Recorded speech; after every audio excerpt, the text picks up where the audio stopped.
Welcome to mom of three cookies. ഇന്ന് share ചെയ്യുന്ന recipe Kottayam സ്റ്റൈലിൽ ശർക്കര കൊണ്ടുണ്ടാക്കുന്ന പൈനാപ്പിൾ പച്ചടിയാണ്. പൈനാപ്പിൾ പച്ചടി ഉണ്ടാക്കുന്നതിനായി ഒരു കൽച്ചട്ടിയിലോ അടിക്കട്ടിയുള്ള പാനിലോ 3 കപ്പ് പൈനാപ്പിൾ ചെറുതായി അരിഞ്ഞത്, അതിലേക്ക് 2 കപ്പ് വെള്ളം ചേർക്കുക.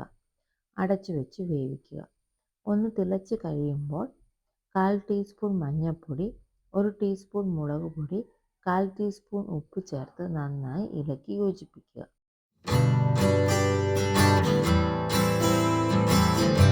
അതിനുശേഷം അടച്ചു വെച്ച് വേവിക്കുക. വേകുന്ന സമയം കൊണ്ട് ഇതിലേക്കുള്ള അരപ്പ് റെഡിയാക്കാം. 1/2 കപ്പ് തേങ്ങ ചിരകിയത്, 1 ടീസ്പൂൺ ജീരകം, 1/4 കപ്പ് വെള്ളം ചേർത്ത് അരച്ചെടുക്കുക. നല്ല പേസ്റ്റ് പോലെ അരക്കരുത്, ഇതുപോലെ അരച്ചെടുക്കാവൂ. ഇടയ്ക്ക് പൈനാപ്പിൾ ഇളക്കി കൊടുക്കാം. ഫ്ലെയിം മീഡിയത്തിലായിരിക്കണം, കുറച്ചുകൂടി വേകാനുണ്ട്. ഈ സമയം കൊണ്ട് ഇതിലേക്കുള്ള ശർക്കരപ്പാനി തയ്യാറാക്കാം. നമ്മളിവിടെ പഞ്ചസാരയല്ല ശർക്കരയാണ് ഇവിടെ എടുക്കുന്നത്. ശർക്കരപ്പാനിക്കായി 1 കപ്പ് ശർക്കര ചിരകിയത് 2 ടേബിൾ സ്പൂൺ വെള്ളം ചേർത്ത് ഉരുക്കി പാനിയാക്കുക. ഫ്ലെയിം മീഡിയത്തിലാണ്. ഇതിനധികം സമയം വേണ്ട, പെട്ടെന്ന് ഉരുക്കി വരും. ഇടയ്ക്ക് ഇളക്കി കൊടുക്കണം. ഇപ്പോൾ ഇത് നന്നായി ഉരുകിയിട്ടുണ്ട്.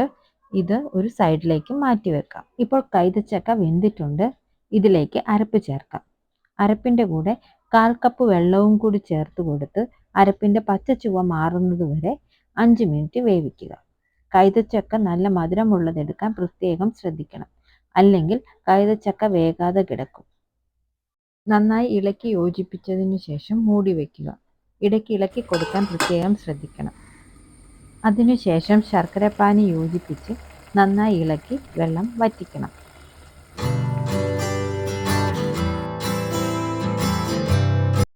അതിനുശേഷം ഏകദേശം 15-20 മിനിറ്റ് ഇടയ്ക്കിടയ്ക്ക് ഇളക്കി ലോ ഫ്ലെയിമിലിട്ട് നന്നായി വരട്ടിയെടുക്കണം. വരട്ടിയെടുക്കുന്നതിലാണ് കറിയുടെ ടേസ്റ്റ്. നന്നായി വരട്ടിയതിനു ശേഷം ഫ്ലെയിം ഓഫ് ചെയ്ത് കറുത്ത മുന്തിരിയിട്ട് വാങ്ങിയെടുക്കാം. അതിനുശേഷം കടുക് താളിച്ച് അതിലേക്ക് ഒഴിക്കണം. അതിനായി 1 ടേബിൾ സ്പൂൺ വെളിച്ചെണ്ണ.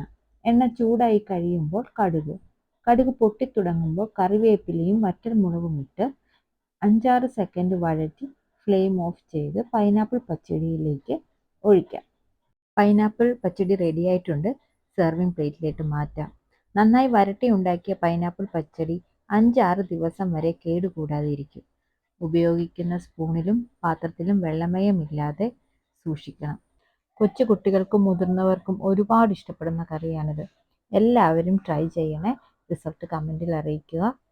വീണ്ടും അടുത്ത വീഡിയോയിൽ കാണാം. Thank you.